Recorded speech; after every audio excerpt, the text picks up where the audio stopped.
வணக்கம்.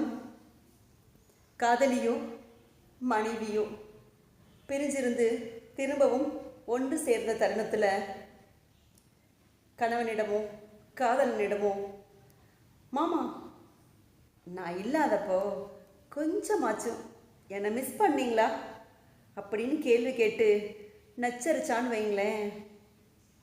ஆமாண்டி, நீ இல்லாதப்போ உன்னை நான் ரொம்ப மிஸ் பண்ணேன் அப்படின்னு சொன்னீங்கன்னு வைங்களேன், அந்த பெண் வானத்திலேயே பறப்பா.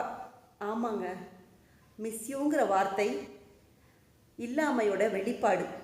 தூரத்தில் இருக்கிறவங்க நம்ம கூட பக்கத்தில் இருந்தால் நல்லா இருக்குமே அப்படின்னு நாம் நினைக்கக்கூடிய எண்ணத்துடைய வெளிப்பாடு. சொல்லி பாருங்களேன், இன்னும் ரொம்ப அன்பாக இருப்பாங்க உங்கள் மேலே. மிஸ்யூ என்கிற வார்த்தை லவ் யூ என்பதை விட மேலானது. உணர்ந்தவர்களுக்கு தெரியும். சிவாய நமः.